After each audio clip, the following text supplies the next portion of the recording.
ഏറെ ആദരണീയരായ പണ്ഡിത സുഹൃത്തുക്കളായ ഡോക്ടർ താജുദ്ദീൻ, ഡോക്ടർ നൗഷാദ് ഹുദവി, എൻ്റെ പ്രിയപ്പെട്ട വിദ്യാർത്ഥികളെ, ഏറെ കൃത്യമായ ഒരു ടോപ്പിക്കാണ് നമ്മൾ ഇവിടെ ചർച്ച ചെയ്യുന്നത്. 20-ാം നൂറ്റാണ്ട് ലോകത്തിന് സമർപ്പിച്ച അതുല്യ പ്രതിഭയും നൂറ്റാണ്ടിന്റെ പണ്ഡിതനുമായ മൗലാന സയ്യിദ് അബുൽ ഹസൻ അലി നദ്വി, അദ്ദേഹത്തിന്റെ ചിന്താപരമായ പ്രാഗൽഭ്യത്തെ സംബന്ധിച്ച്, പൈതൃകത്തെ സംബന്ധിച്ച് നിങ്ങളോട് അല്പനേരം സംസാരിക്കാൻ കഴിഞ്ഞത് അൽഹംദുലില്ലാഹ് അല്ലാഹുവിനെ സ്തുതിക്കുകയാണ്. അതിന് അവസരം നൽകിയ എൻ്റെ ബഹുമാന്യരായ സുഹൃത്തുക്കളോട് അവരിൽ നിന്ന് അല്ലാഹു തആല ഇത് ഒരു സ്വാലിഹായ അമലായി കബൂൽ ചെയ്യട്ടെ എന്ന് പ്രാർത്ഥിക്കുകയാണ്. കാരണം നാം ഈ ചർച്ച ചെയ്യുന്ന വ്യക്തിത്വം, അദ്ദേഹത്തെ കുറിച്ച് ഒന്നാമത്തെ വിശേഷണമായി നമ്മുടെ ഇസ്ലാമിക സംജ്ഞയിൽ പറയാൻ പറ്റുക അൽ ആലിം അർ റബ്ബാനിയാണ്. റബ്ബില്, അള്ളാഹുവിലുള്ള ആ വലിയ ബോധം, റബ്ബിന് വേണ്ടി ജീവിതം സമർപ്പിച്ചിട്ടുള്ള ഒരു മഹാപണ്ഡിത വിശക്വരൻ എന്ന്. ബാക്കിയുള്ളതൊക്കെ അതിന്റെ ശേഷവും. പക്ഷേ നമ്മുടെ ക്യാമ്പസുകൾ, ഇതിപ്പോ കേരള യൂണിവേഴ്സിറ്റി, കാലിക്കറ്റ് യൂണിവേഴ്സിറ്റി, അലിഗർ സർവകലാശാല, ഈജിപ്തിലെ അസ്ഹർ തുടങ്ങിയിട്ടുള്ള ലോകോത്തര സർവകലാശാലകളിൽ, even Oxford university, Cambridge university, ഇവിടെയൊക്കെ സയ്യിദ് അബുൽ ഹസൻ അലി നദ്വി ചർച്ചാ വിഷയം. അവിടെയെല്ലാം അദ്ദേഹം ചർച്ചാ വിഷയമാകുന്നത് അദ്ദേഹത്തിന്റെ അറബി ഭാഷയിലുള്ള പ്രാവീണ്യം, സാഹിത്യത്തിന് പുതിയ ജീവൻ നൽകിയ ഇന്ത്യൻ പണ്ഡിതൻ എന്നാണ് അദ്ദേഹത്തിന് വലിയ അറബ് സാഹിത്യകാരനായ അലിയു തന്താവി വിശേഷിപ്പിച്ചിട്ടുണ്ട്.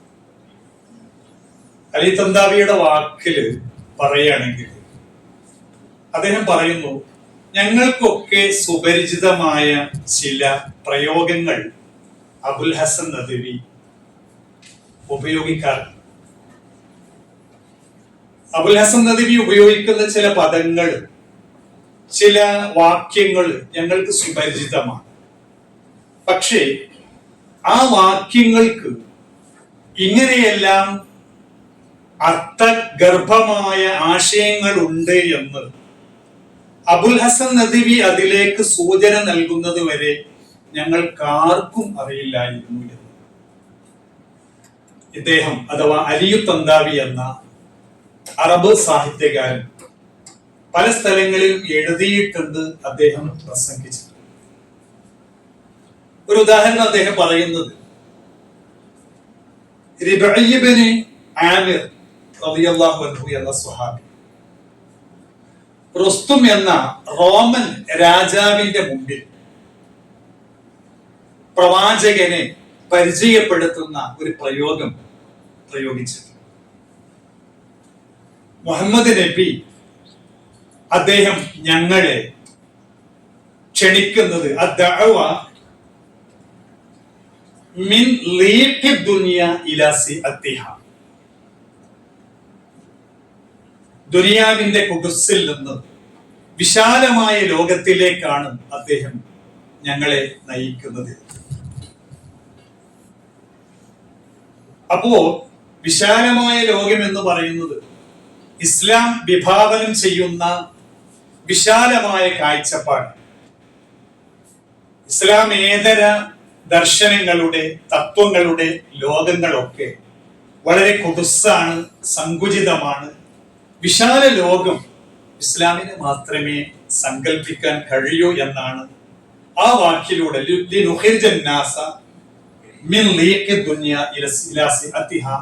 എന്ന് അദ്ദേഹം പ്രയോഗിച്ചതിന്റെ പിന്നിൽ.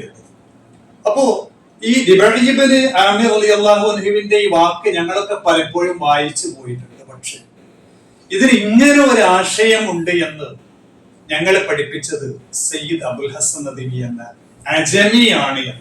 എന്താ അജമി പറഞ്ഞത്? അറബി അല്ലാത്ത. അപ്പൊ അറബികളായ ഞങ്ങൾക്ക് ഈ അറബി ഭാഷയുടെ ആത്മാവ് ഉണർത്തി തന്നത് സയ്യിദുന അബുൽ ഹസൻ അലി നദ്വിയാണ്. അബുൽ ഹസൻ നദ്വി അദ്ദേഹം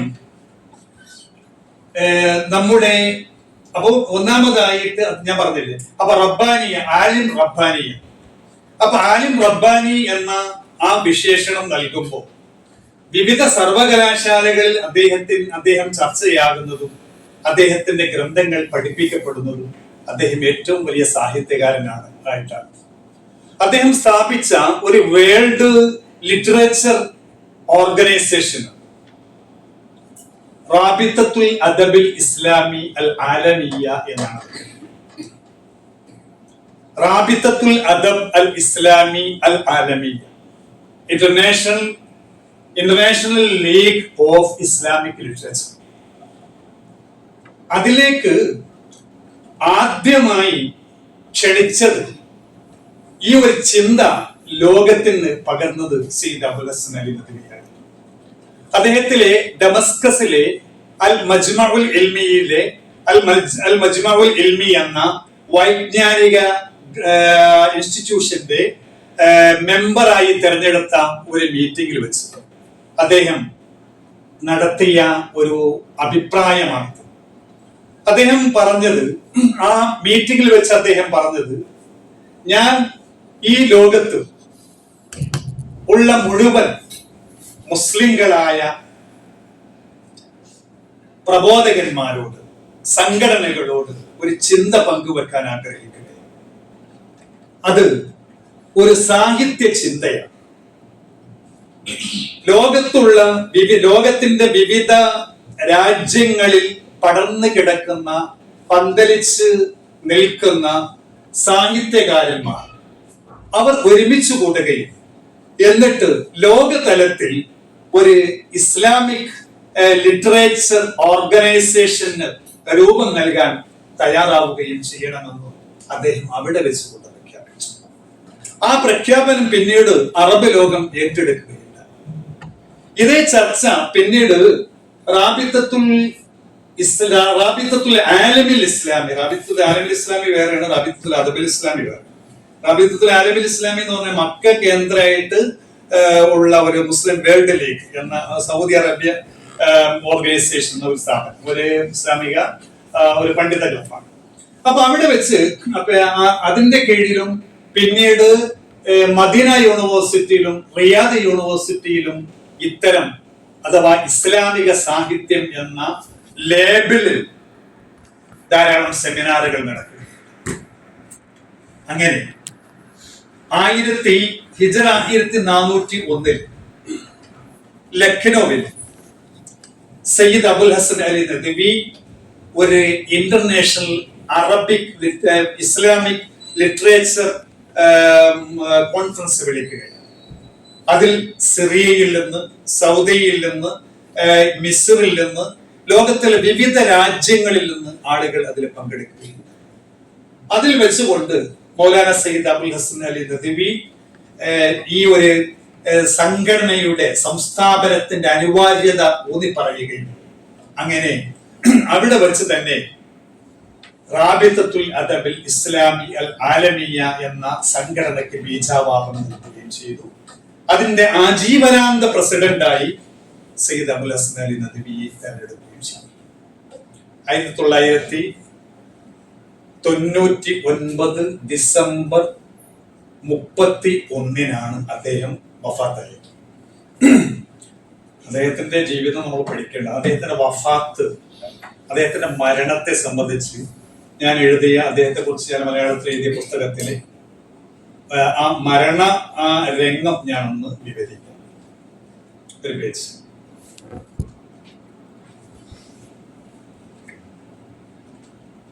ഇരുപതാം നൂറ്റാണ്ടിന്റെ അവസാനത്തിൽ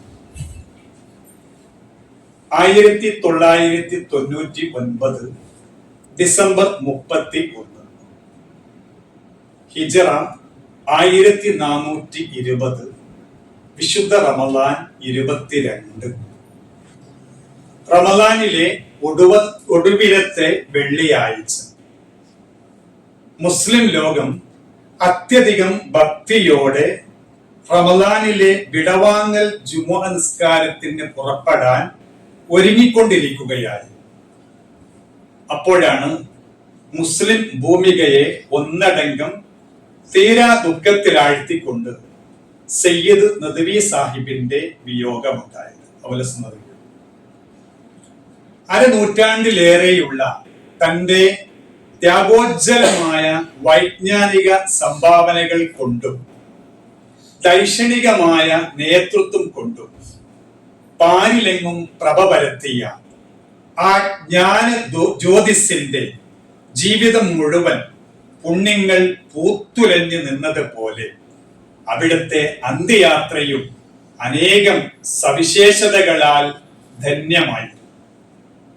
വഫാത്തിൽ ഒത്തുചേർന്ന മഹാത്മ്യങ്ങളെല്ലാം ജീവിതത്തിലുടനീളം അദ്ദേഹം സൂക്ഷിച്ചിരുന്ന വിശുദ്ധിയുടെ റബ്ബാനിയായ അംഗീകാരം പോലെ വഫാത്തിന്റെ ദിവസവും ദിനചര്യയിൽപ്പെട്ട ഇബാദത്തുകൾക്കും പുണ്യകർമ്മങ്ങൾക്കും യാതൊരു വിഘ്നവും വന്നിരുന്നില്ല.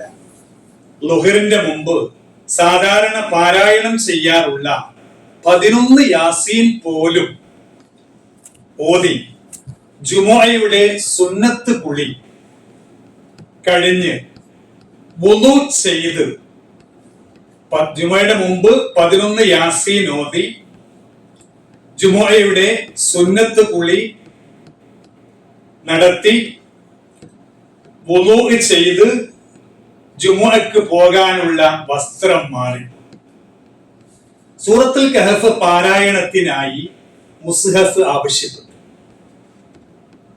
മുസ്ഹഫ് ലഭിക്കാൻ വൈകിയപ്പോൾ സൂറത്ത് യാസീൻ പാരായണം ചെയ്യാൻ തുടങ്ങി. 10-11 ആയത്തുകൾ ഓതിയേയുള്ളൂ. അപ്പോഴേക്കും അവിടുത്തെ നാവ് നിശ്ചലമാവുകയായിരുന്നു.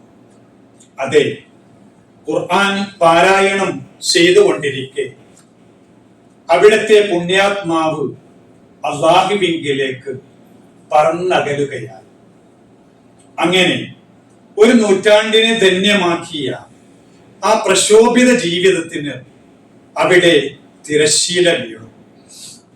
പുണ്യ റമദാൻ മാസം ഒടുവിലെ 10 വെള്ളിയാഴ്ച ജുമുഅക്ക് വേണ്ടി തയ്യാറെടുക്കൽ, വുളൂ, സുന്നത്ത് കുളി, ഖുർആൻ പാരായണം, റമദാനിലെ നോമ്പ് തുടങ്ങിയ പുണ്യങ്ങളുടെ പൂമാലകൾ ചാർത്തിയാണ് അള്ളാഹു ആ ധന്യാത്മാവിനെ സ്വീകരിച്ചത്. ജീവിതത്തിലുടനീളവും മരണസമയത്തും സുഹൃതങ്ങൾ നിറഞ്ഞതുപോലെ പരലോക ജീവിതവും ധാരാളം സ്വർഗീയ അനുഗ്രഹങ്ങളാൽ ധന്യമാവട്ടെ.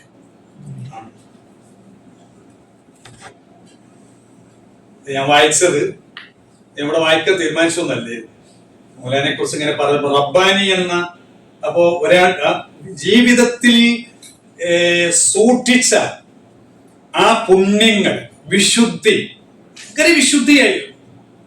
എനിക്ക് ആ മഹാഗുരുവിന്റെ ശിഷ്യനാകാൻ ഭാഗ്യമുണ്ടായിരുന്നു.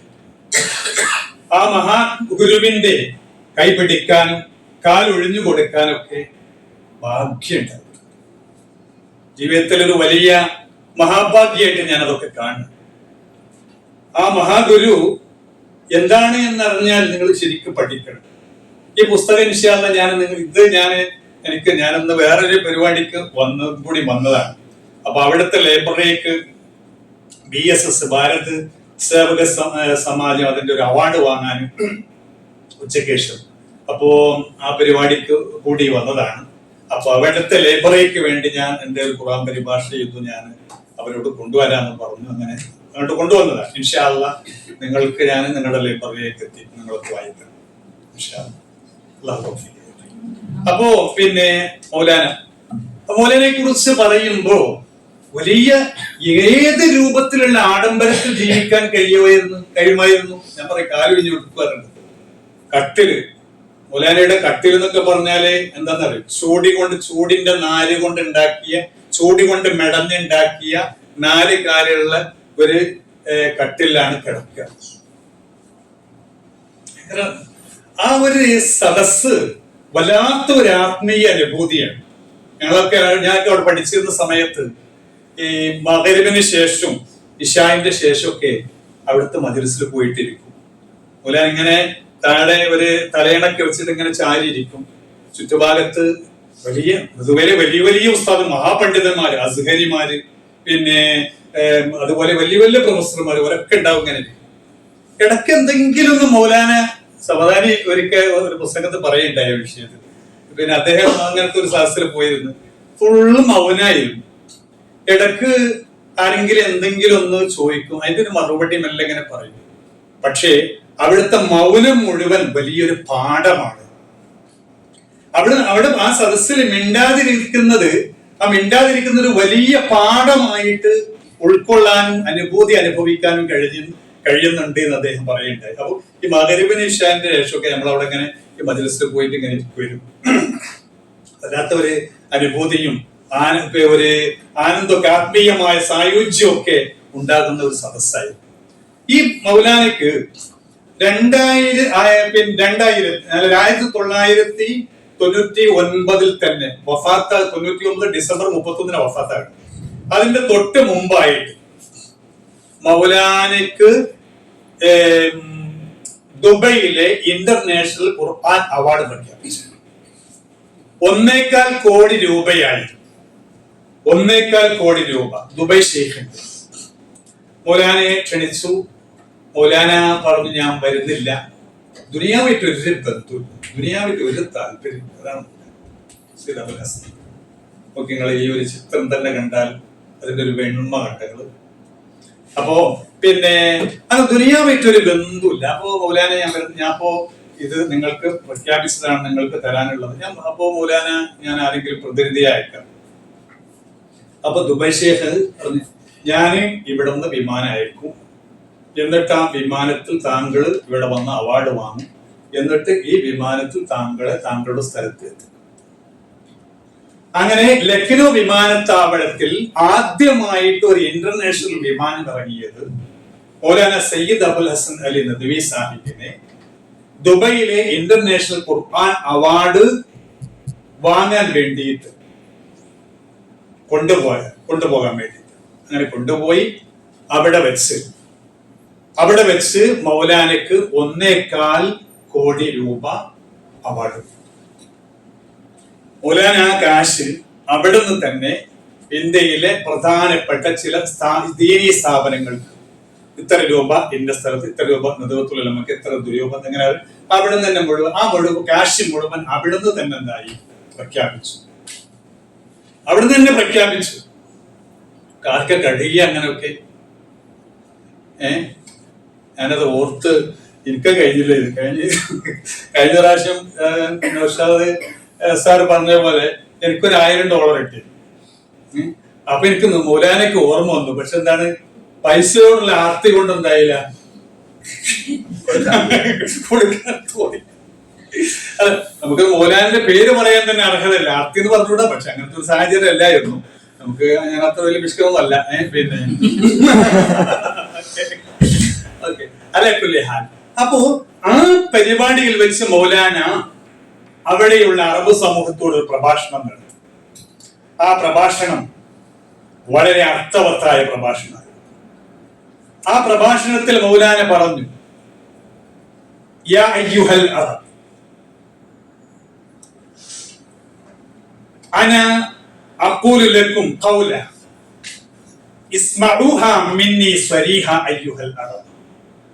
വ്യക്തമായി എനിക്ക് നിങ്ങളോട് ചില കാര്യങ്ങൾ പറയാനുണ്ട് അറബികൾ. ബിൽ ഇസ്ലാം അഅസ്സകുമുല്ലാഹ്, അല്ലാഹു നിങ്ങളെ ഇസ്സത്താക്കിയത് എന്തുകൊണ്ടാണ്? ഇസ്ലാം കൊണ്ടാണ്. ലൗ ജുമിഅ ലി അൽ അറബ് ഫീ സഈദിൻ വാഹിദിൻ വസ്തതഅതു അൻ ഉവജ്ജിഹ ഇലൈഹിം ഖിതാബൻ തസ്മഉഹു ആദാനുഹും വതഅയ്യുഹു ഖുലൂബുഹും ലഖുൽതു ലക്കും അയ്യുഹ السادة إن الإسلام الذي جاء به محمد العربي صلى الله عليه وسلم هو منبع حياتكم ومن أفقه طلع صبحكم الصادق. വളരെ സിമ്പിളായ പദങ്ങളാണ്.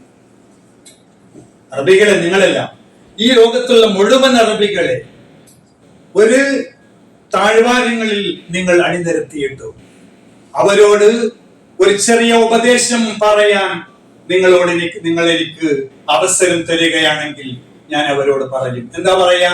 അയ്യുഹസ്സാദ, നേതാക്കന്മാരെ, ഇന്നൽ ഇസ്ലാം അല്ലദീ ജാഅ ബിഹി മുഹമ്മദുൽ അറബി സ്വല്ലല്ലാഹു അലൈഹി വസല്ലം ഹുവ മൻബഉ ഹയാത്തിക്കും.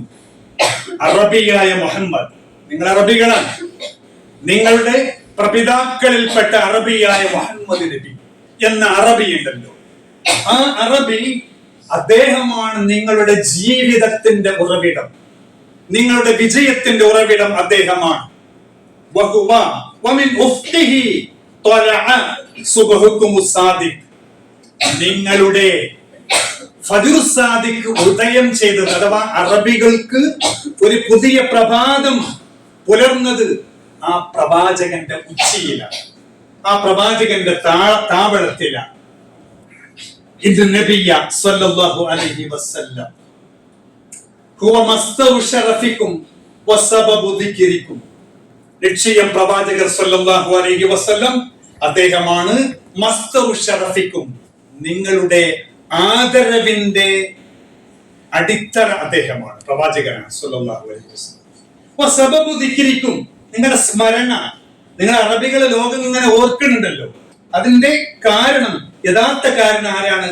മുഹമ്മദിനുൽ അറബിയാണ്, മുഹമ്മദ് എന്ന അറബിയാണ്. വകുല്ലു ഖൈരിൻ ജാഅക്കും, പ്രവാചകൻ കൊണ്ടുവന്ന എല്ലാ നന്മകളുമാണ് നിങ്ങളെ ലോകത്ത് അനശ്വരമാക്കുന്നത്. ഇങ്ങനെ തുടങ്ങിയിട്ടുള്ള പ്രയോഗങ്ങൾ ഞാൻ നീട്ടിപ്പരത്തി പറയുന്നില്ല. ഇതിന്റെ ഭാഗങ്ങൾ നിങ്ങൾക്ക് അതിന്റെ അവസാന ഭാഗത്തിൽ നിങ്ങൾക്ക് വായിക്കാം. എന്നൊരു ഭാഗമുണ്ട്, ആ ഭാഗം വായിക്കണം. അങ്ങനെ പറയാനുള്ള ഒരു വാക്കുണ്ട്, അറബികൾ, നിങ്ങൾ ഇസ്ലാമാണ്, മുഹമ്മദ് റസൂലുള്ളയാണ് നിങ്ങൾക്ക് ഇസ്സത്ത് നൽകിയത്. അറബികൾ, ഇവിടെ രണ്ട് ചിത്രങ്ങളാണ് അറബികൾക്ക്. ഒരു ചിത്രം ഏതാണ്? അൽ അറബിയ്യത്തുൽ ജാഹിലിയ്യ. രണ്ടാമത്തെ ചിത്രം ഏതാ? അൽ അറബിയ്യത്തു ബഅദൽ ഇസ്ലാം. അൽ അറബിയ്യത്തുൽ ജാഹിലിയ്യ كانت العرب لا يعرفون إلا السهراء والإبل. ഒട്ടകത്തെയും മരുഭൂമിയെയും അല്ലാതെ മറ്റൊന്നും അറിയാത്ത അറബികളായിരുന്നു ഇസ്ലാമിന്റെ മുമ്പുള്ള അറബി. എന്നാലോ ബഅദൽ ഇസ്ലാം كانت العرب في قمة العالم العربي والعالمي. وكانت العرب منبع الاقتصاد والبترول والذهب الأسود. هذا بعد طلوع النبي محمد صلى الله عليه وسلم. പ്രവാചകന്റെ ഉദയത്തിന് ശേഷമാണ് അറബികൾക്ക് അഭിവൃദ്ധി വന്നത്. ലാ ഇലാഹ ഇല്ലല്ലയെ ആരെങ്കിലും മുദ്രാവാക്യമാക്കിയാൽ, മുഹമ്മദ് റസൂലുള്ളയെ ആരെങ്കിലും തന്റെ ആത്മീയ നായകനാക്കിയാൽ, നേതാവാക്കിയാൽ, അവർക്ക് ഈ പറഞ്ഞ ഇസ്സത്ത് ലഭിക്കുമെന്നാണ് സയ്യിദ് അബുൽ ഹസൻ അലി നദവി ഈ പുസ്തകത്തിൽ പറയുന്നു. ഇന്നത്തെ അവസ്ഥ നോക്കി നമ്മള് ഫലസ്തീന്റെ അവസ്ഥ, ഗസയുടെ അവസ്ഥകളൊക്കെ എന്താ അവസ്ഥ? അറബികൾക്ക് എന്തെങ്കിലും നിലയുണ്ടോ? എന്തെങ്കിലും നിലവാരമുണ്ടോ? ഒരു വിലയില്ല. എന്താ കാരണം? എന്താണ് കാരണം? ഇന്ന് ഞാൻ സോഷ്യൽ മീഡിയയിൽ കണ്ടു, എന്ത് മക്ക ടവറിന്റെ ചിത്രം ഒരു സോഷ്യൽ മീഡിയയിൽ കണ്ടു. മക്ക ടവറിന്റെ അപ്പുറത്ത് ഫുൾ എന്താണ് പാശ്ചാത്യൻ വേഷത്തിലുള്ള പെണ്ണുങ്ങളും ഇതൊക്കെ ആ രൂപത്തിൽ ഇങ്ങനെ കാണാം. മക്കയിൽ വരെ എന്താണ് അറബ് രാജ്യങ്ങളിൽ പിന്നെ എന്ന് പറയേണ്ട സൗദി അറേബ്യയിൽ വരെ യൂറോപ്യൻ സംസ്കാരം കുടികുത്തി വാഴുന്ന ഒരു അവസ്ഥയിലേക്ക് പോകുകയാണ്. അപ്പോ നബി സാഹിബ് പറയുന്ന ഒരു വാക്കുണ്ട്, മുഹമ്മദ് റസൂലുള്ള കൊണ്ടുവന്ന റിസാലയുണ്ട്. ആ റിസാലയിൽ നിന്ന് നിങ്ങൾ എത്ര കണ്ട് പിറകോട്ട് പോകുമോ നിങ്ങളുടെ പോക്ക് ജാഹിലീയത്തിലേക്കായി. അപ്പോൾ ലോകം നിങ്ങളെ ഗൗനിക്കുകയില്ല, ലോകം നിങ്ങളെ അംഗീകരിക്കുകയില്ല. നിങ്ങൾ അധപ്പതനത്തിന്റെ ലോകത്തിലേക്കായിരിക്കും നിങ്ങളുടെ പോക്ക്. നിങ്ങൾക്ക് കാരണം ഈ മുഹമ്മദ് റസൂലുള്ള വരുന്നതിന്റെ മുമ്പ്, ലാ ഇലാഹ ഇല്ലല്ലാഹ് വരുന്നതിന്റെ മുമ്പ് നിങ്ങളുടെ അവസ്ഥ അതായി. അപ്പോ മുഹമ്മദ് റസൂലുള്ള കൊണ്ടുവന്ന ആ ലാ ഇലാഹ ഇല്ലല്ലാഹ് മുദ്രാവാക്യമാക്കി മുഹമ്മദ് റസൂലുള്ളാഹിനെ ഖാഇദുർ റൂഹി ആക്കിയിട്ട് നിങ്ങൾ ഏത് കാലത്ത് നിലനിൽക്കുന്നുവോ നിങ്ങൾക്ക് അത് കൊണ്ട് തന്നിട്ടുള്ള ആ പ്രതാപവും ആ നേതൃത്വവും ആ അന്തസ്സും നിങ്ങൾക്ക് നിലനിൽക്കും. അതിൽ നിന്ന് നിങ്ങൾ പിറകോട്ട് പോവുകയാണെങ്കിൽ നിങ്ങൾ പഴയ ജാഹിലിയത്തിലേക്ക് പോകും. ഒരു വിലയുണ്ടാവില്ല, ഒരു നിലയുണ്ടാവില്ല. ട്രംപിന്റെ വൈത്താൽ ഇങ്ങനെ കഴിയുന്നിട്ടിരിക്കണ്ടേ അല്ലെ? ട്രംപിന്റെ വൈത്താൽ ഒന്നും പറയാൻ കഴിയുന്നില്ലല്ലോ. അറബ് ലോകത്തിന് ഒന്നും പറയാൻ കഴിയും. കാരണം എല്ലാത്തും എന്താണ് ട്രംപിന്റെ പട്ടാളം. ഖത്തറിലും ട്രംപിന്റെ പട്ടാളാണ്, സൗദിയിലെ ട്രംപിന്റെ പട്ടാളാണ്, പിന്നെ UAE ട്രംപിന്റെ പട്ടാളാണ്, പിന്നെ ഈജിപ്ത്, എല്ലായിടത്തും എന്താണ് ട്രംപിന്റെ പട്ടാളം. ഓരോ അറബ് രാജ്യങ്ങളെയും കീഴടക്കാൻ പറ്റുന്ന അത്രയും ത്രാണിയും ശക്തിയുമുള്ള അമേരിക്കൻ പട്ടാളം ഓരോ അറബ് രാജ്യങ്ങളുടെ പട്ടാള ക്യാമ്പുകളിൽ. ഒന്നും പറയാൻ കഴിയും. ആ ഒരു പേടി, അങ്ങനത്തെ ഒരു വല്ലാത്ത ഒരു അവസ്ഥയിലാണ് ഈ അറബ് പടച്ചോൻ ഒരു മാറ്റം ഉണ്ടാക്കട്ടെ എന്ന് നമുക്ക് പ്രാർത്ഥിക്കാം. അപ്പോ ഞാൻ വിഷയത്തിലേക്ക് വരികയാണ്. അപ്പോ അബുൽ ഹസൻ നദവിയുടെ ജീവിതത്തിൽ എന്താകണം നമ്മൾ പഠിക്കുക. അബുൽ ഹസൻ നദവി നമുക്ക് നൽകിയിട്ടുള്ള പിന്നെ സാധാരണ ഒരു പണ്ഡിതന്മാരിൽ നിന്ന് വ്യത്യസ്തമായി കുറെ കാര്യങ്ങൾ ചിന്തിക്കുകയും ലോകത്തിന്റെ ആ ചിന്തകൾ പകരുകയും ചെയ്തു. അതിൽ നിന്ന് ഏറ്റവും പ്രധാനപ്പെട്ടതാണ് സാഹിത്യം. അതിലേക്ക് ഞാൻ പറഞ്ഞു, സാഹിത്യ ഒരു ഇന്റർനാഷണൽ ലിറ്ററേച്ചർ ഓർഗനൈസേഷൻ ഉണ്ടാക്കി അതിന്റെ പ്രവർത്തനങ്ങൾ ലോകത്തിന്റെ പല ഭാഗത്ത്. അദ്ദേഹത്തിന്റെ വഫാത്തിന് ശേഷം പിന്നീട് സൗദി അറേബ്യയിലെ ഡോക്ടർ അബ്ദുൽ ഖുദ്ദൂസ് അബു സ്വാലിഹ് ആയിരുന്നു അതിന്റെ പ്രസിഡന്റ്.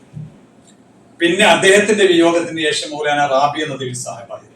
ഇപ്പോൾ അതിന്റെയൊക്കെ ശേഷം പ്രവർത്തനങ്ങളൊക്കെ മന്ദിർ വഹിച്ചിട്ടുണ്ട്. മൗലാന സയ്യിദ് അബുൽ ഹസൻ നദവി ലോകത്തിന് നൽകിയിട്ടുള്ള മറ്റൊരു വലിയ ചിന്തയാണ് മാനവികത എന്ന ചിന്ത. ഹ്യൂമാനിറ്റി മൂവ്മെന്റ് എന്നൊരു പ്രസ്ഥാനം സയ്യിദ് അബുൽ ഹസൻ നദവി ഉണ്ടാക്കിയിട്ടുണ്ട്. പയാമി ഇൻസാനിയത്ത് എന്ന് ഉറുദുവിൽ അതിന്റെ പേര്, പിന്നെ ഹ്യൂമാനിറ്റി മൂവ്മെന്റ് എന്ന് അറബിയിൽ ഇംഗ്ലീഷിൽ പറയും. മാനവികത നദവി സാഹിബ് അതിൽ പറയുന്നത് എന്താ അറിയോ? നദവി സാഹിബ് തന്റെ മാനവിക വേദിയെ ലോകത്തിന് പരിചയപ്പെടുത്തുന്ന എങ്ങനെ മുസ്ലിങ്ങളോട് തന്നെ പറയും, മുസ്ലിങ്ങളെ നിങ്ങൾ രണ്ട് വീടുകളാണ് നിങ്ങൾക്ക്. ഒന്ന് ഇസ്ലാം എന്ന വീടാണ്, അത് നിങ്ങളുടെ വീട്ടിന്റെ നിങ്ങൾ പാർക്കുന്ന റൂമാണ്. രണ്ടാമത്തെ വീട് എന്ന് പറയുന്നത് നമ്മുടെ രാജ്യം, അത് നമ്മുടെ റൂമിന്റെ പുറത്തുള്ള വീട് ഉൾക്കൊള്ളുന്ന മറ്റുള്ള ഭാഗങ്ങൾ. നമ്മുടെ റൂമിൽ മാത്രം സമാധാനം ഉണ്ടായാൽ നമുക്ക് സമാധാന ജീവിതം സാധ്യമാകും. നമ്മുടെ വീട് ഉൾക്കൊള്ളും, നമ്മുടെ റൂം ഉൾക്കൊള്ളുന്ന വീടിന്റെ എല്ലാ ഭാഗത്തും തരണം സമാധാനം ഉണ്ടായാൽ നമുക്ക് എന്താകുള്ളൂ, ശരിക്കും സമാധാനം അനുഭവിക്കാൻ കഴിയും. ഇപ്പൊ നിങ്ങൾ എന്തെങ്കിലും ഡെസർട്ടേഷന്റെ വർക്കിനോ എന്തെങ്കിലുമൊക്കെ നിങ്ങൾ വീട്ടിൽ നിങ്ങളുടെ റൂമിൽ സ്റ്റഡി റൂമിൽ അപ്പുറത്തും ബഹളം ഒക്കെ ഉണ്ടാക്കി നിങ്ങൾക്ക് നിങ്ങളെ വർക്ക് കോൺസെൻട്രേഷൻ കഴിയുമോ? കേന്ദ്രീകരിക്കാൻ കഴിയില്ല.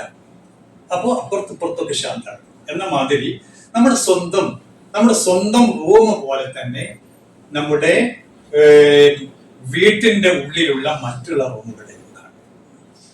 അപ്പോ മാനവികത ഇസ്ലാം അൽ ഉമ്മത്തുൽ ഇസ്ലാമിയ വൽ ഉമ്മത്തുൽ ഇൻസാനിയ.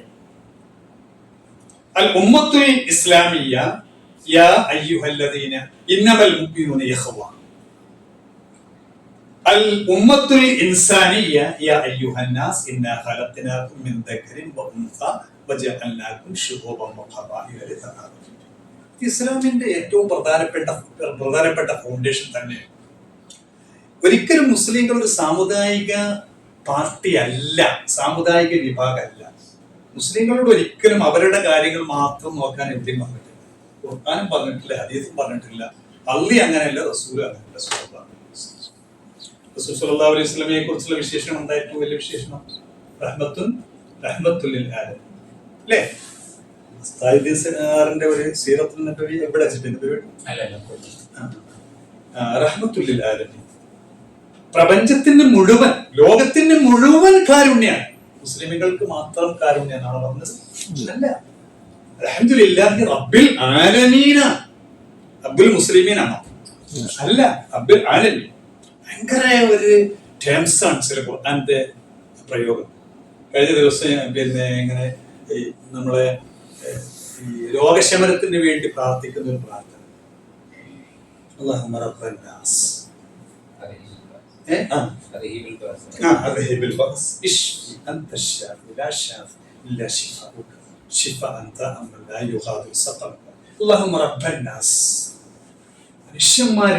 മനുഷ്യരുടെ മുഴുവൻ റബ്ബേയാണ്. അല്ലാഹുമ്മ റബ്ബൻ നാസ് ഇലാഹിൻ നാസ് മലിക്കിൻ നാസ് ഇലാഹിൻ അഊദു ബിറബ്ബിൻ നാസ് റബ്ബിൻ നാസ് മലിക്കിൻ നാസ് ഇലാഹിൻ നാസ് നാസ് മനുഷ്യരെയാണ് ഖുർആൻ സംബോധന ചെയ്തത്. അപ്പൊ ഒരിക്കലും സാമുദായിക മുസ്ലിങ്ങളോട് തന്നെ ഖുർആൻ പറഞ്ഞിട്ടുള്ള നിർദ്ദേശങ്ങളിൽ എന്താ പ്രധാനപ്പെട്ട നിർദ്ദേശമായിട്ട്? കുന്തും ഖൈറ ഉമ്മത്തിൻ ഉഖ്രിജത് ലിന്നാസ് ലിൽ മുസ്ലിമീന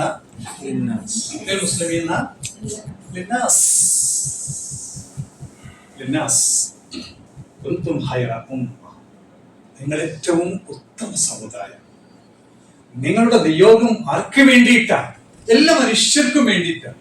എല്ലാ മനുഷ്യർക്കും നന്മ ചെയ്യുക, എല്ലാ മനുഷ്യന്മാരോട് ചിരിക്കുക, എല്ലാ മനുഷ്യന്മാർക്കും എന്തെങ്കിലുമൊക്കെ ഉപകാരം ചെയ്തു കൊടുക്കുക, എല്ലാ മനുഷ്യന്മാർക്കും ഖൈർ മാത്രം ചെയ്തു കൊടുക്കുക.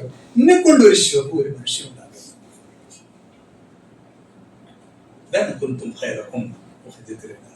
നാട് നല്ല ഒരു ഖുർആനിയായ മനുഷ്യൻ, ഒരു ഹദീസ്, ഒരു നബവിയായ ഒരു മനുഷ്യൻ, അയാൾ എന്തായിരിക്കും?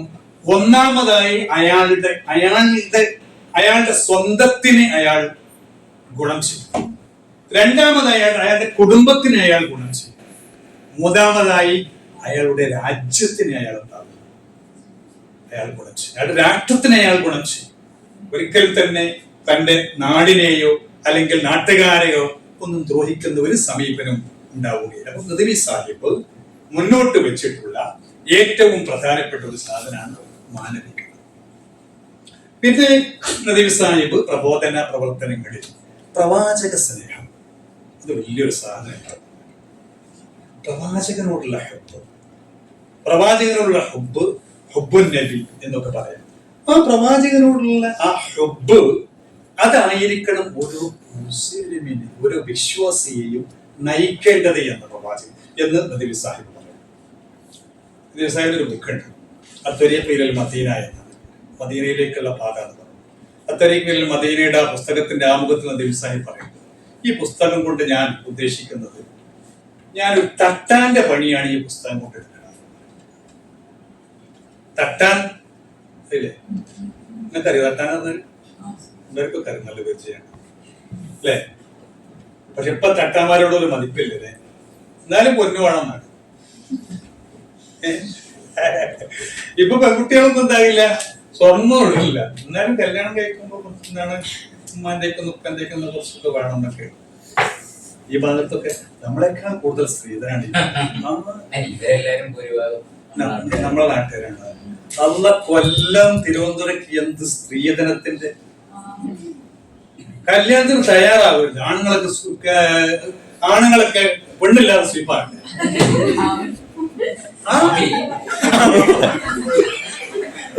ആണുങ്ങൾക്ക് പെണ്ണില്ലാതെ സ്വീപ്പാണ്.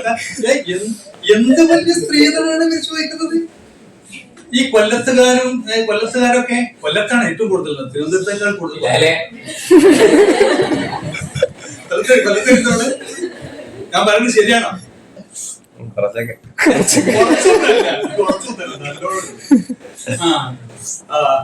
അപ്പൊ അതുകൊണ്ട് ശരിക്ക് എന്താണ്, പെൺകുട്ടികൾ തീവ്രമായ നിലപാടില്ല, ഒരു തരി ഒന്നും തരില്ല. അപ്പോ അങ്ങനെയൊക്കെ ആണെങ്കിൽ എന്താണ്, കുറച്ച് ഇടുന്നില്ലെങ്കിലും കുറച്ച് പോകുമ്പോ എന്താകണം, അവിടെ കൊണ്ടാക്കണം. അല്ലാക്കൂല്ലേ? പിന്നെ അപ്പൊ പറയാണ് തട്ടാൻ, തട്ടാന്റെ മെയിൻ പണി പൊന്ന് ഒരിക്കുകയാണ്. അപ്പൊ പൊന്നിങ്ങനെ ഒതുക്കാച്ചി.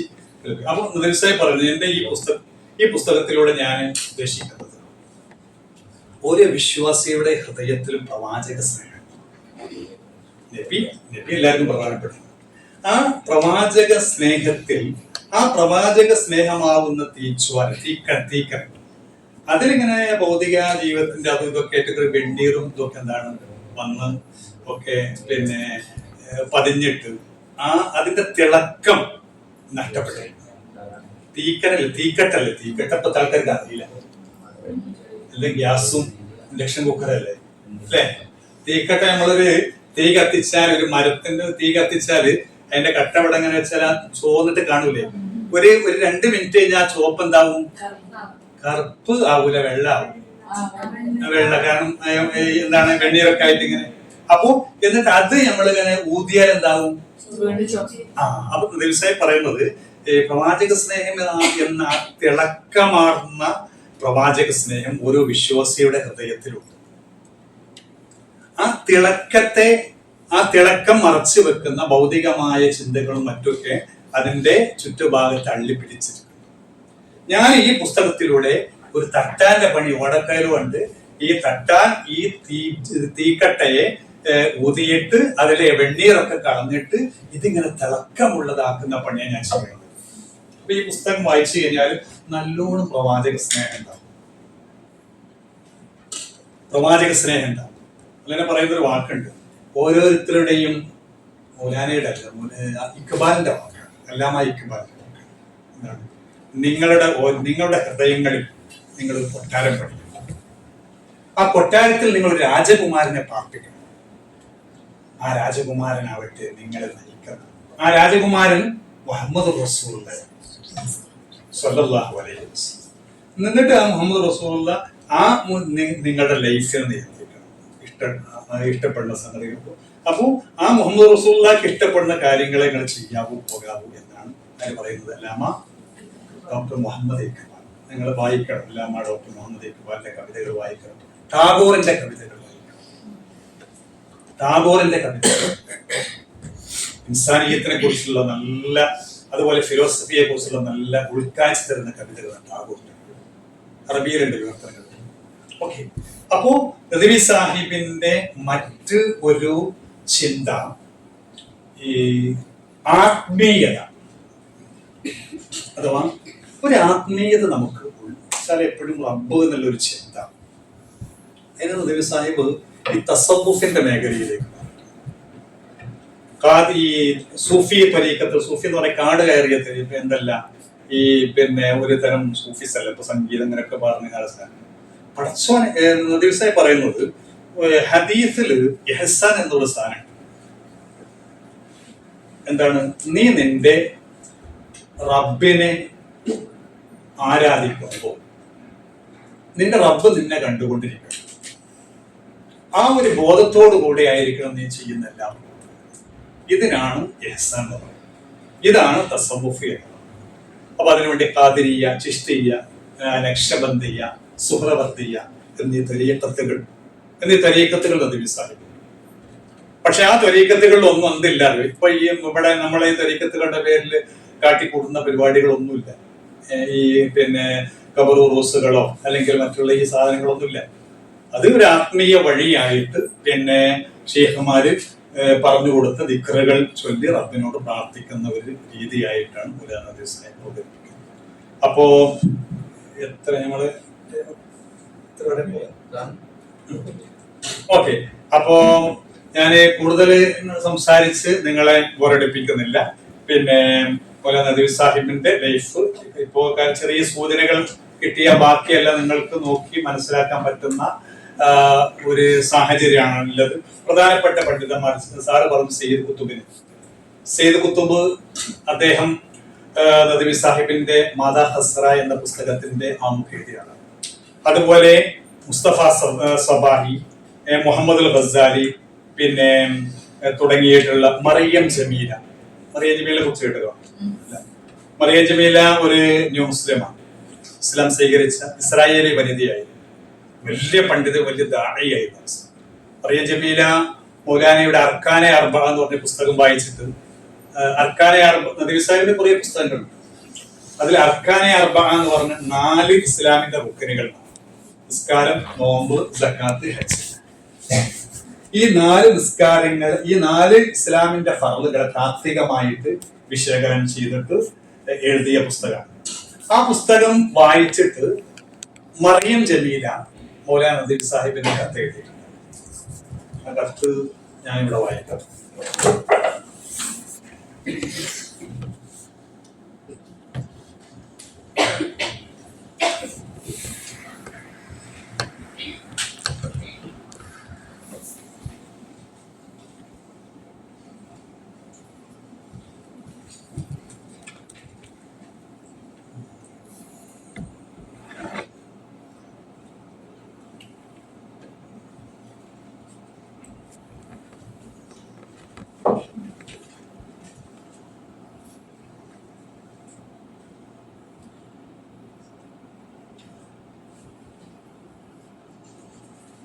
പുസ്തകം വായിച്ച ശേഷം അമേരിക്കയിലെ മുസ്ലിം എഴുത്തുകാരിയായ മറിയം ജമീല ഷെയ്ഖിന് അയച്ച കത്തിൽ ഇപ്രകാരം പറയും: നിങ്ങളുടെ അൽ അർക്കാനുൽ അർബ അതിന്റെ ഇംഗ്ലീഷ് പതിപ്പ് പുറത്തിറങ്ങിയ ഗ്രന്ഥങ്ങളിൽ വെച്ച് അതിന്റെ ഇംഗ്ലീഷ് പതിപ്പ് ഞാൻ കൈപ്പറ്റി.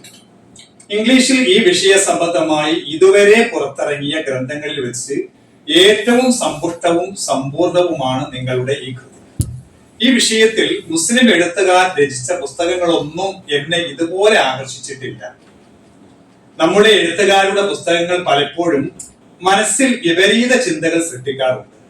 ഇബാദത്തുകളെ സംബന്ധിച്ച് അശ്രദ്ധരായ മുസ്ലിങ്ങളെ പരലോക ശിക്ഷ പറഞ്ഞ് പേടിപ്പിക്കുന്ന കൃതികളാണ് അവയിൽ അധികം. ആരാണ് ഇവിടെ പരലോക ശിക്ഷയെ നിഷേധിക്കുന്നത്? ഇത്തരം ശൈലികൾ ഇസ്ലാമിനെ തെറ്റിദ്ധരിപ്പിക്കുന്നതിനും ഇസ്ലാം ശാഠ്യത്തിന്റെയും വലയങ്ങളുടെയും മതമാണ് എന്ന മുദ്രയ്ക്കും കാരണമാവുകയാണ് ഉണ്ടാവുക. ഇമാം ഗസാലിയുടെയും ഷാഹു വലിയുല്ലാഹി ദഹ്ലവിയുടെയും ചിന്തകൾ ആധുനിക ശൈലിയിൽ പുതിയ തലമുറക്ക് പകരുകയും ഹിന്ദു, ബുദ്ധ, ജൂത, ക്രിസ്ത്യൻ മതങ്ങളുടെ ആരാധനാ കർമ്മങ്ങളുമായുള്ള ബൃഹത്തായ താരതമ്യ പഠനം നടത്തുന്നതുമാണ് നിങ്ങളുടെ പുസ്തകം. വളരെ പ്രയോജനകരമാണിത്. ഇത് മറിയം ജമീല എഴുതിയ ഒരു നദീർ സാഹിബിന്റെ പുസ്തകത്തെ കുറിച്ച് ലോകതലത്തിൽ ചർച്ച ചെയ്യപ്പെട്ട ഗ്രന്ഥങ്ങളാണ് നദീർ സാഹിബിന്റെ പുസ്തകങ്ങൾ. മാതാ ഹസ്രത്തുൽ മുസ്ലിമീൻ എന്ന പുസ്തകം തർജ്ജമ ചെയ്യാത്ത ഭാഷകളില്ലായിരുന്നു. മലയാളത്തിൽ തന്നെ 2 തർജ്ജമകൾ വന്നു. ഒരു തർജ്ജമ ഇസ്ലാമും ലോകവും എന്ന് 1980-കളിലാണ്. പിന്നെ ഈ അടുത്ത് ഒരു 4-5 വർഷങ്ങൾക്ക് മുമ്പ് മറ്റൊരു തർജ്ജമ, അത് പ്രിന്റ് ഔട്ടാണ്. അതിന് പകരമായിട്ട് ഇപ്പൊ വേറെ ഒരു തർജ്ജമ. അപ്പോ നദീർ സാഹിബിന്റെ ഗ്രന്ഥങ്ങൾ മൊത്തം ഒരു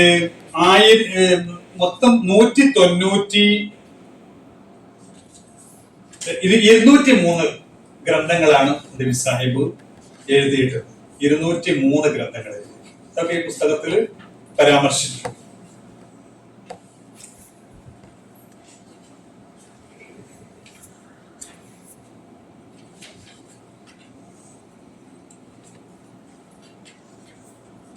ഈ മസീറത്തുൽ ഹയാത്ത് എന്ന നദീർ സാഹിബിന്റെ ജീവിത ചരിത്രം അതൊരു പ്രധാനപ്പെട്ട പുസ്തകം. 4 വാള്യങ്ങളുള്ള, ഓരോ വാള്യങ്ങളും 300 പേജുകളുള്ള ആത്മകഥയാണ് ഫി മസീറത്തുൽ ഹയാത്ത്.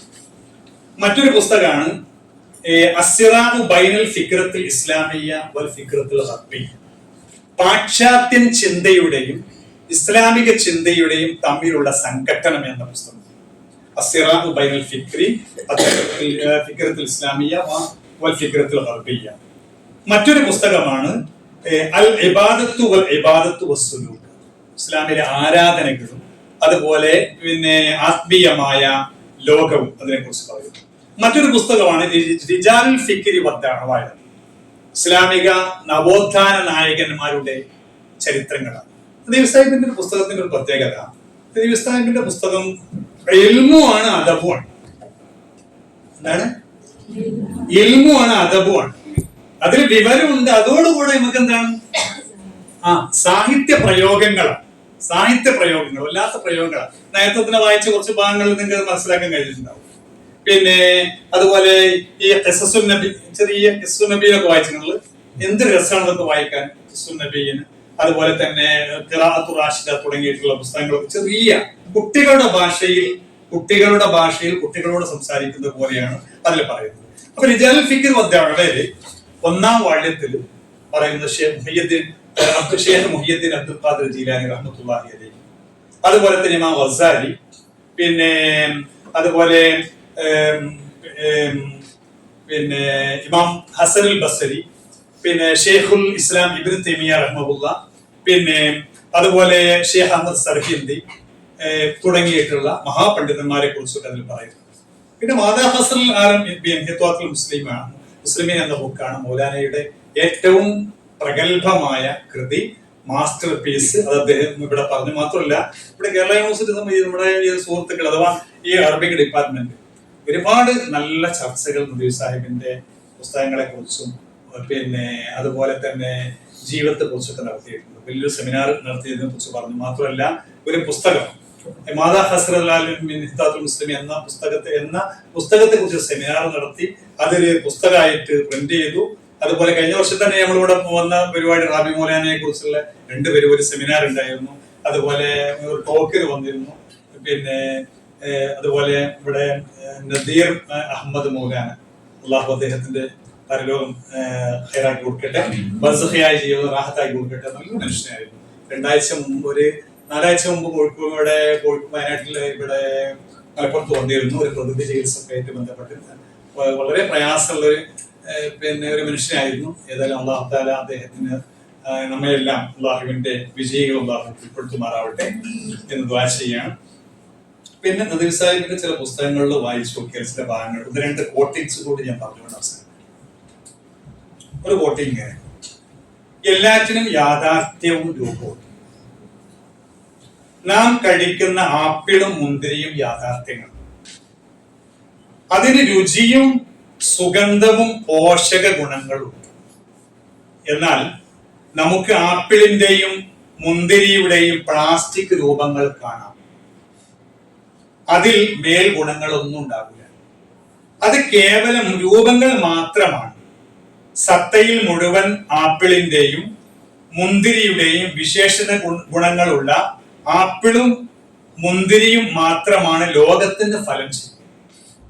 പ്ലാസ്റ്റിക്കിന്റെ ആപ്പിൾ രൂപങ്ങൾ അല്ലെങ്കിൽ മുന്തിരി രൂപങ്ങൾ ഒരു വ്യക്തിക്കും ഒരു ഗുണം ഉണ്ടാവില്ല, പോഷകങ്ങൾ നൽകുകയില്ല.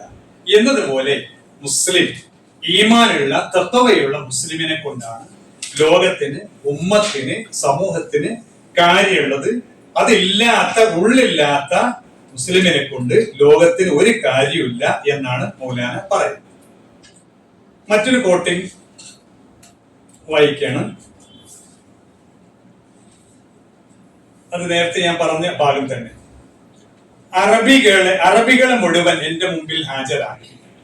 അവരുടെ കാതുകളിൽ തുളച്ചു കയറുന്നതും ഹൃദയങ്ങളിൽ തറക്കുന്നതുമായ ഒരു പ്രഭാഷണം ചെയ്യാൻ എനിക്ക് അവസരം ലഭിച്ചാൽ ഞാൻ ആദ്യമായി അവരോട് ഇപ്രകാരമായിരിക്കും പറയുക: ഇസ്ലാമിക സന്ദേശവുമായി നിയോഗിക്കപ്പെട്ട മുഹമ്മദ് നബി സ്വല്ലല്ലാഹു അലൈഹി വസല്ലമയാണ് നിങ്ങളുടെ വിജയത്തിന്റെ പ്രഭവ കേന്ദ്രം. ഇസ്ലാമിന്റെ ചക്രവാളത്തിലാണ് നിങ്ങൾക്ക് സുപ്രഭാതം ഉണ്ടായത്. നിങ്ങൾ നേടിയ പദവികളുടെയും ഉയർച്ചകളുടെയും എല്ലാവിധ പുരോഗതികളുടെയും അല്ല, ലോകത്തിന് ലഭിച്ച സകല നന്മകളുടെയും ഹേതു മരുഭൂമിയിൽ ആടുകളെ മേച്ച് അലഞ്ഞു നടന്നിരുന്ന നിങ്ങളെ ലോകത്തിന്റെ നേതൃനിരയിലേക്ക് കൈപിടിച്ച് ഉയർത്തിയ മുഹമ്മദ് റസൂലുള്ളയാണ് എന്ന് നിങ്ങൾ ഓർക്കണം. മറ്റൊന്ന്, ഞാൻ ജീവിച്ചിരിക്കുമ്പോൾ ഇസ്ലാം ക്ഷയിക്കുകയോ ഒരു ഹൃദയത്തിലും മേൽചോദ്യം കൊത്തിവെക്കാൻ എനിക്ക് ഓരോ ഹൃദയത്തിലും ഈ ചോദ്യം കൊത്തിവെക്കാൻ എനിക്ക് സാധിച്ചാൽ ഞാൻ അത് ചെയ്യും. ഞാൻ ജീവിച്ചിരിക്കുമ്പോൾ ഇസ്ലാം ക്ഷയിക്കുകയോ എന്ന് വലിയ അക്ഷരത്തിൽ അലങ്കരിച്ച് എഴുതിയ ഒരു കലണ്ടർ ഓരോ മുസ്ലിം വീടുകളിലും ഉണ്ടാകാൻ ഞാൻ ആഗ്രഹിക്കുന്നു. മറ്റൊന്ന് ഇങ്ങനെയാണ്, ഇസ്ലാമിക ലോകത്ത് പരീക്ഷണങ്ങളും പ്രതിസന്ധികളും വർദ്ധിച്ചു വരികയാണ്. ഇസ്ലാം പുരോഗമനങ്ങൾക്ക് വിഘാതമാണെന്ന് പ്രചരിപ്പിച്ചുകൊണ്ട് അതിന്റെ വേരുകളെ ഭൂമിയിൽ നിന്ന് പിഴുതെറിയാൻ അതിനീചവും നിഗൂഢവുമായ ശ്രമങ്ങൾ ലോകത്ത് നടന്നുകൊണ്ടിരിക്കുകയാണ്. അമേരിക്കയുടെ സഹായത്തോടെ ഇസ്രായേലി കുബുദ്ധികൾ നടത്തുന്ന ലോകവ്യാപകമായ ഇസ്ലാം വിരുദ്ധ ഗൂഢാലോചനകൾക്കെതിരെ ജാഗ്രത പുലർത്തേണ്ടതുണ്ട്. ഇത്രയും പറഞ്ഞു അവസാനിപ്പിക്കുക. നിങ്ങളെ മടുപ്പിച്ചെന്ന് വിചാരിക്കണം. ഇനി വേണമെങ്കിൽ എന്തെങ്കിലുമൊക്കെ ഒരു ഇന്ററാക്ഷൻ എന്തെങ്കിലുമൊക്കെ വേണമെങ്കിൽ ചോദിച്ച് പറയാം. അവസാനിപ്പിക്കാം.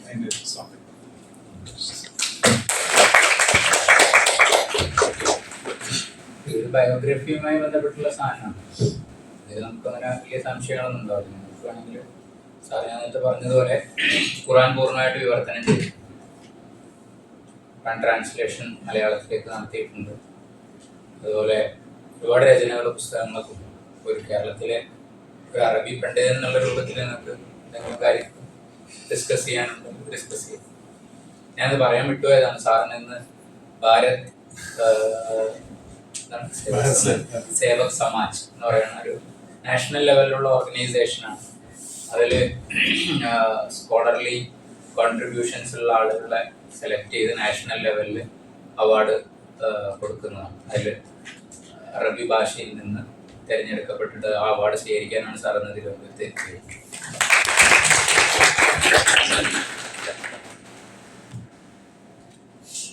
അങ്ങനെ വലിയ ആളൊന്നും അല്ല. എന്താണ് അദ്ദേഹത്തിന്റെ വിവേകോട് പറയുന്നത്. ഓക്കെ, എങ്ങനെ ഉഷാറായി പോകുന്നോ റുമൈല?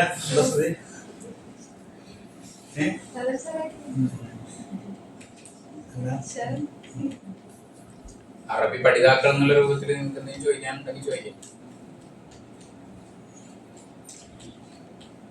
എല്ലാം നിങ്ങൾ പഠിപ്പിച്ചുകൊണ്ട് വലിയ സംശയമൊന്നും ഉണ്ടാവില്ല.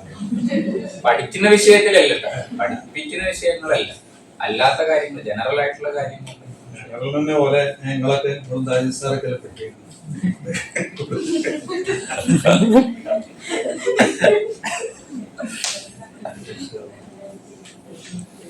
നിങ്ങളൊന്നും ചോദിക്കാതിരുന്നു കഴിഞ്ഞാൽ നിങ്ങൾ സാറ് പറയും കേരള യൂണിവേഴ്സിറ്റി പോയി എല്ലാവരും അങ്ങനെയാണെന്ന് പറയും. എന്തെങ്കിലും ഒന്ന് രണ്ട് സംശയങ്ങൾ ചോദിച്ചാൽ ഞങ്ങൾക്ക് പിടിച്ചിരിക്കും. ആർക്കും ചോദ്യങ്ങളൊന്നും ഇല്ല? ഉണ്ട്. ഇവയാണോ അനയാണോ? അത് ചോദ്യമായിട്ടില്ല. സാറ് ഖുറാന് പരിഭാഷ ചെയ്തിട്ടല്ലോ. അപ്പൊ ഖുറാനിലുള്ള കുറെ യൂസ് എല്ലാം ഭയങ്കര കട്ടിയുള്ള പോലത്തെ അങ്ങനത്തെ കുറെ ഉണ്ടാവുമല്ലോ. അപ്പൊ അതെല്ലാം പരിഭാഷ ചെയ്യുമ്പോൾ സാറിന് എന്തെങ്കിലും ബുദ്ധിമുട്ട് നേരിടുമോ? അതെങ്ങനെ കൈകാര്യം ചെയ്തു എന്നറിയാൻ. അതെ, ഖുറാനിലെ ചില യൂസേജുകളൊക്കെ വളരെ ശ്രദ്ധാപൂർവം കൈകാര്യം ചെയ്യേണ്ട വിഷയങ്ങളാണ്. ഇപ്പോ ഖുറാനിൽ തന്നെ മുത്തശാബിഹാത്ത് എന്ന് പറഞ്ഞിട്ട് രണ്ട് വിഭാഗങ്ങളായിട്ട് പണ്ഡിതന്മാർ, പ്രത്യേകിച്ച് ഇമാം സമഖ്ശരി തന്റെ കശാഫിലൊക്കെ പ്രത്യേകം എടുത്ത് പറഞ്ഞ ഭാഗങ്ങളാണ്. അപ്പോൾ ഇത്തരം ഭാഗങ്ങൾ എന്താണ്, ചില ഭാഗങ്ങൾ മനസ്സിലാക്കാൻ എന്താ വേണ്ടത്, കുറെ തഫ്സീറുകൾ പരതി, കുറെ തഫ്സീറുകൾ നോക്കി അതിന് ശേഷം അതിന്റെ ആശയ തലത്തിലേക്ക് എത്തുന്ന അവസരങ്ങളുണ്ട്. കാരണം പെട്ടെന്ന് ഒരു സാധാരണ ലിറ്റററി ഗ്രന്ഥം, ഒരു ലിറ്റററി വർക്ക് പിന്നെ ട്രാൻസ്ലേഷൻ ചെയ്യുന്നത് പോലെ അല്ല ഖുർആന്റെ. കാരണം നമ്മള് ഖുർആന്റെ തർജുമ എന്ന് തന്നെ പറയാൻ പാടില്ല. ഖുർആന്റെ ശരിക്ക് തർജുമത്തു മആനിൽ ഖുർആൻ, ഖുർആന്റെ ആശയം. ഞാൻ അതിന്റെ പേര് കൊടുത്ത തന്നെ അത് സൂക്ഷിച്ചുകൊണ്ടാണ്. ഖുർആൻ, വിശുദ്ധ ഖുർആൻ മലയാള സാരം എന്നാണ് ഞാൻ പേര് കൊടുത്തത്. പരിഭാഷ എന്നല്ല ഞാൻ കൊടുത്തത്, മലയാള സാരം. ഓരോ ആയത്തിന്റെയും ആശയ സംഗ്രഹമാണ് എടുത്തത്. അതിലിപ്പോ പിന്നെ എന്താ പറയാ, പദങ്ങളുടെ അർത്ഥം, ചില പദത്തിന്റെ അർത്ഥം ഉണ്ടായിക്കൊള്ളുന്നില്ല. ആ ആയത്തിന്റെ ആശയ സംഗ്രഹം. ചിലപ്പോ ആ പദത്തിൽ ഈ ഖുർആനിലില്ലാത്ത ചില പദത്തിന്റെ അർത്ഥം ആശയത്തിൽ വന്നേക്കാം. ഉദാഹരണം ഇഖ്റ ബിസ്മി റബ്ബിക്കല്ലദീ ഖലഖ്. പിന്നെ അതിന്റെ അർത്ഥം, അതിന്റെ സാരം ഞാൻ കൊടുത്തിരിക്കുന്നത് പ്രപഞ്ചം സൃഷ്ടിച്ച നിന്റെ രക്ഷിതാവിന്റെ നാമത്തിൽ വായിക്കുക. പ്രപഞ്ചം എന്നതില്ല ഇഖ്റ ബിസ്മി റബ്ബിക്കല്ലദീ ഖലഖില്ലല്ലോ, അത് ഇൻക്ലൂഡ് ആണ്. പക്ഷെ എന്താ, വായനക്കാരന് അത് മനസ്സിലാകണം എന്ന് കരുതിയിട്ട് പിന്നെ മുസ്ലിങ്ങളല്ലാത്തവരൊക്കെ വായിക്കാനൊക്കെ സാധ്യതയുണ്ട്.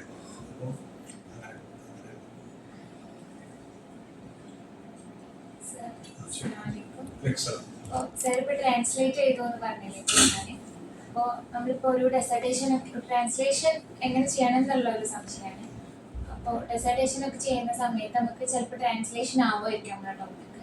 അങ്ങനെ കാണുന്നുണ്ടെങ്കിൽ നമുക്ക് ഇപ്പോൾ ഇംഗ്ലീഷിലോ മലയാളത്തിലോ ഉള്ള ബുക്ക് ലിറ്ററേച്ചറുമായിട്ട് ബന്ധപ്പെട്ട ബുക്കാകുന്ന സമയത്ത് അതിൽ കുറേ സാഹിത്യപരമായിട്ടുള്ള യൂസേജസ് ഒക്കെ ഉണ്ടാവും. അപ്പോൾ നമ്മൾ അറബിയിലേക്ക് ട്രാൻസ്ലേറ്റ് ചെയ്യുമ്പോൾ ഇപ്പോൾ ഒരു സ്റ്റുഡൻറ്റ് എന്നുള്ള നിലയ്ക്ക് എനിക്കത് മലയാളത്തിൽ ഉപയോഗിക്കാൻ പറ്റില്ല. പിന്നെ നമ്മുടെ പല ട്രാൻസ്ലേഷൻ ആപ്പുകളും AI ഒക്കെയാണ് ഉപയോഗിക്കുക. പക്ഷെ അപ്പോഴും നമുക്കൊരു സാഹിത്യകാരൻ എന്താണ് ഉദ്ദേശിച്ചത് എന്നുള്ള ഒരു ചെറിയ സെന്റൻസ് ആണെങ്കിൽ പോലും അത് കറക്റ്റ് നമുക്ക് ട്രാൻസ്ലേറ്റ് ചെയ്യാൻ പറ്റൂല. അപ്പൊ നമ്മളത് എങ്ങനെയാണ് ആ ബുദ്ധിമുട്ട് എങ്ങനെ ഓവർകം ചെയ്യാം? അത് നമുക്ക് ആ വിഷയത്തെ ഗ്രാഹ്യമുള്ള അധ്യാപകരെ ആശ്രയിക്കലാണ് അതിനുള്ളൊരു വഴി. അതാണ് പറയുകയാണെങ്കിൽ ഇപ്പോൾ പിന്നെ അറബിയിൽ നമുക്ക് കാണാം ജഅലു ലബാന നാഖത്തിഹാൻ. ജഅലു ലബാന നാഖത്തിഹാൻ, അതിനെ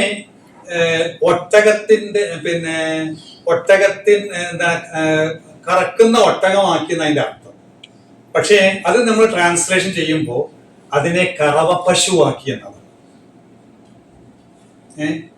കാരണം കറവ ഒട്ടകമാക്കിയെന്ന് മലയാളത്തിൽ യൂസേജ് ഇല്ലല്ലോ.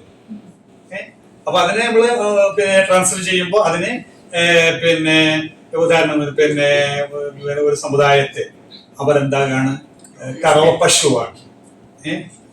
ഭരണത്തെ ഇന്ന ആൾക്കാര് എന്താണ് കറവ പശുവാക്കി. അത് കറവ ഒട്ടകമാക്കി, അറബിയിൽ എഴുതുന്നത് കറവ ഒട്ടകമാക്കിയത്. ഇത് കറവ പശുവിനെ അറബി ട്രാൻസ്ലേഷൻ ചെയ്യുമ്പോൾ എന്താക്കാം, അത് കറവ ഒട്ടകം നാക്കത്ത് എന്നാണ്. ഈ പുസ്തകം അറബിയിലേക്കല്ലേ? ഇത് അറബിയിലേക്ക് അങ്ങനെ ട്രാൻസ്ലേഷൻ ചെയ്തിട്ടുണ്ട്. സ്വാഗതം എല്ലാ സഹായം ചെയ്യും. മുമ്പ് ചെയ്തിട്ടുണ്ട്, പക്ഷെ അങ്ങനെ ഒരു ഇതായിട്ടൊന്നുമല്ല. മുമ്പ് ഇങ്ങനെ ബുക്സ് ഭാഗങ്ങളൊക്കെ ചെയ്തോ. എന്താ പേര്? സഹല ഷെറിൻ ട്രാൻസ്ലേഷൻ ചെയ്തോ. ഖുർആൻ പരിഭാഷ അവിടെ എന്ത് ചെയ്യും? ഒന്ന് കാണിക്കാൻ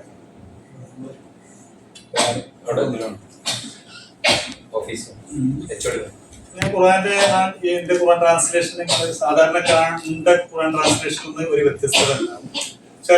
ഞാനത് കൂടുതൽ അതിന്റെ പിന്നിൽ ഉദ്ദേശിച്ചു ഖുർആൻ പരിഭാഷയുടെ കുറവുകൊണ്ട് ചെയ്തതല്ല. എനിക്ക് എന്താണ് പഠിച്ചോണ്ടേക്ക് അത് കൂലിട്ടാൻ വേണ്ടിയിട്ട് അങ്ങനെ ഒരു ഉദ്ദേശം ചെയ്തതാണ്. അപ്പോ അത് കൂടുതൽ യൂസ് ആകുന്ന ഒരു അവസ്ഥയിൽ ആ ഒരു തർത്തീബ് വെച്ചിട്ടാണ് ചെയ്യുന്നത്. വലതു ഭാഗത്ത് ഖുർആന്റെ അതേ പേജ് തന്നെ, ഖുർആൻ ഓതാൻ ഉപയോഗിക്കുന്ന മുസ്തഹഫിന്റെ അതേ പേജ്. ഇടത് ഭാഗത്ത് നമ്മൾ ഓരോ ആയത്തിന്റെ നമ്പർ എടുത്ത് ഓരോ ആയത്തിന്റെ നമ്പറും എടുത്തിട്ട് ഇതുണ്ടല്ലേ, വലതുഭാഗത്ത് മുസ്തഹഫിന്റെ അതേ പേജ് തന്നെ, മുസ്തഹഫിന്റെ അതേ പേജ്. ഇടതുഭാഗത്ത് ഓരോ ആയത്ത് എടുത്തിട്ട് അപ്പൊ അത് പിന്നെ ട്രാൻസ്ലേഷൻ ചിലത് കുറച്ച് പ്രയാസം ചില ഭാഗങ്ങളിൽ ഉണ്ടായി, കാരണം പേജ് നിറക്കാൻ ചിലത് എന്താണ് പിന്നെ കൂടുതൽ ആശയങ്ങൾ കൂടുതൽ അർത്ഥങ്ങൾ ഉണ്ടാകും. അതൊന്നും കൂടെ ഉണ്ട് അർത്ഥ ഗർഭാക്കിയിട്ട് ഇങ്ങനെ കുറച്ച് ചെറിയ പദങ്ങൾ കൊടുക്കേണ്ടി വരും. ഇങ്ങനെയുള്ള ഖുർആന്റെ അതേ പേജ് ഉണ്ട്. ഖുർആന് മൊത്തം 603 പേജാണ്. 603 പേജാണ് ഖുർആനിനുള്ളത്. 603ന്റെ ഇപ്പുറത്ത് 603 പേജ് ട്രാൻസ്ലേഷൻ കൊടുത്തു. പിന്നെ ആമുഖത്തിന് ഇതൊക്കെ പിന്നെ ഒരു ഇൻഡെക്സ് ഉണ്ട്, പുറത്ത് ഇൻഡെക്സ് ഉണ്ട്. അപ്പോ ഇത് നമുക്ക് ഇങ്ങനെ ഓതാം. അപ്പൊ ഇതിനകത്തെല്ലാം നമുക്ക് മുസാഫ് ഓതിപ്പോകുന്നവർ ഇങ്ങനെ ഓതിപ്പോവും ചെയ്യാം. ഓതിപ്പോണിന്റെ ഇടയിൽ ഒരായത്തിന്റെ അർത്ഥം നോക്കുക ചെയ്യാം. ഇനി ഒരാൾ ഓത്ത് മാത്രമാണ്, ആ ഓത്ത് ഇത് കൊണ്ട് നടക്കും. ഇനി പിന്നെ ഒരാള് ഓതണില്ല, ഒരു അർത്ഥം മാത്രമേ അതും നടക്കും. ഇങ്ങനെ വായനയുടെ ഒഴുക്കിൽ അങ്ങനെ നടക്കും. ഇനിയിപ്പോ ഒരായത്ത് നോക്കിയിട്ട് അതിന്റെ അർത്ഥം നോക്കുക അതും നടക്കും. ഇതൊക്കെ കൂടി ഇങ്ങനെ പ്രശ്നം കൂടുതൽ ഉപകാരപ്രദമാക്കട്ടെ. ഇത് രണ്ടു വിഷയം ഒരു കോപ്പി ഇവിടെ കഴിഞ്ഞ വായനയെ പറ്റി 4 തരങ്ങളുണ്ട് എന്ന് കേട്ടിട്ടുണ്ട്.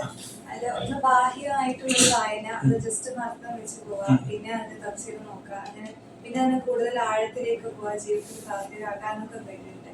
ഈ 4 തരങ്ങൾ അല്ലെങ്കിൽ മറ്റ് തരങ്ങൾ ഉണ്ടെങ്കിൽ ഖുർആനെ എങ്ങനെ കൂടുതൽ ആഴത്തിൽ മനസ്സിലാക്കാം? ജീവിതത്തിൽ ഖുർആൻ ശിഫയാണെന്ന് കേട്ടിട്ടുണ്ടല്ലോ. ആ ശിഫ കിട്ടുന്നത് ഖുർആൻ എത്രയേറെ മനസ്സിലാക്കിയവർക്കും അതിൽ എത്രയേറെ കോൺഫിഡൻസ് ഉള്ളവർക്കും ആ ഒരു ബോധ്യമുള്ളവർക്കാണല്ലോ അത് ശിഫയാകുന്നത്. ആ ഒരു തലത്തിലേക്ക് എങ്ങനെ ഖുർആനെ ഫേസ് ചെയ്യാം, ഖുർആനെ ജീവിതത്തിൽ പ്രാപ്തികളാക്കാനാണ്.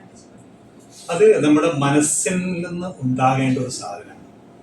മാനസികമായിട്ട് കാണിച്ചാല് നമ്മൾ ഖുർആൻ ഓതുമ്പോ ഈ ഓരോ ആയത്തിലൂടെയും ഇപ്പൊ അല്ലാഹു സുബ്ഹാനഹു വ തആല എന്റെ ഹൃദയത്തോട് സംസാരിച്ചു കൊണ്ടിരിക്കുന്നു എന്ന് വിചാരിച്ചിട്ടാണ് ഖുർആന്റെ ഓരോ ആയത്തുകൾ നമ്മൾ ഓതുന്നത്.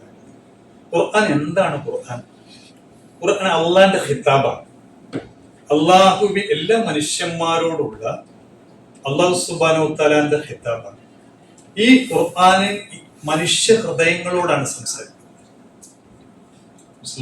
ഹൃദയത്തോട് സംസാരിച്ചു, ഭാരതത്തിന്റെ ഹൃദയത്തോട് സംസാരിച്ചു. അങ്ങനെ മനുഷ്യരായി പിറന്ന എല്ലാ ഹൃദയത്തോടുമാണ് എന്തിന്റെ ഖുർആന്റെ അപ്പൊ നമ്മള് ഖുർആൻ ഓതുമ്പോ ഖുർആൻ ഓതുമ്പോ ഞാൻ എന്റെ റബ്ബിന്റെ മുമ്പിലാണ്. ഞാൻ ഈ ഓതുന്ന ആയത്തിലൂടെ എന്റെ റബ്ബ് എന്റെ ഹൃദയത്തോട് സംസാരിച്ചു കൊണ്ടിരിക്കുകയാണ്. അങ്ങനെ വിചാരിച്ചിട്ട് ആ ആയത്തിന്റെ സാരാംശങ്ങൾ മനസ്സുകൊണ്ട് ഉൾക്കൊണ്ടിട്ട് ഇങ്ങനെ ഒന്ന് ഓതി നോക്കി. ഓതി തീർന്നു കഴിഞ്ഞാല് എന്തൊന്നില്ലാത്തൊരു സാന്ത്വനം നമുക്ക് അനുഭവിക്കാൻ കഴിയും. ഇപ്പൊ നിങ്ങൾ എല്ലാരും എന്റെ ശ്രോതാക്കളാണ് അല്ലെ? ഖുർആൻ ഓതുമ്പോ നമ്മൾ ആരെ ശ്രോതാവാണ്? അള്ളാന്റെ ശ്രോതാവാണ്. എത്ര വലിയ മഹാഭാഗ്യം പഠിച്ചു നമുക്ക് നൽകിയത്. ഡെയിലി അള്ളാന്റെ ശ്രോതാവാകാനുള്ള മഹാഭാഗ്യം പഠിച്ചു നമുക്ക് തന്നില്ലേ? അത് ഭയങ്കര സൗഭാഗ്യമാണ്, വല്ലാത്ത അനുഭൂതിയാണ്. ഖുർആൻ ഓതുന്ന സമയത്ത് ഈ ആയത്തിലൂടെ റബ്ബ് എന്നോട് ഇങ്ങനെ എന്റെ കൽബിനോട് റബ്ബ് ഇങ്ങനെ സംസാരിച്ചു കൊണ്ടിരിക്കുകയാണ്. അത് ഞാൻ ഇങ്ങനെ കേൾക്കുകയാണ്. എങ്ങനെ വിചാരിച്ചിട്ട് റബ്ബ് എന്നോട് സംസാരിച്ചു കൊണ്ടിരിക്കുന്നു. ഹൃദയം കൊണ്ട് ഇത് ഇങ്ങനെ ഓതുമ്പോ ഉണ്ടാകുന്ന വല്ലാത്തൊരു അനുഭൂതി, ആനന്ദം, നേരെ കണക്ഷൻ, പവർ. നമ്മളേതുപോലെ മൊബൈൽ ഫോണ് ചാർജ് ചെയ്യാൻ വേണ്ടിട്ട് പ്ലഗ് കുത്തിയിട്ടാൽ ചാർജ് ആകുമോ? എന്ത് വേണം? സ്വിച്ച് ഇടണം. അപ്പൊ ഓതുന്ന സമയത്ത് എന്താകണം? സ്വിച്ച് ഇടാൻ മറക്കരുത്. സ്വിച്ച് ഇട്ടിട്ട് ഇങ്ങനെ ഓതിയാല് ഇങ്ങനെ കൽബിൽ ഇങ്ങനെ വന്ന് അതിന്റെ ഒരു സുഖവും അതിന്റെ ഒരു പവറും എനർജിയും ഒക്കെ നമ്മളെ ലൈഫിൽ കൂടുതലായിട്ട്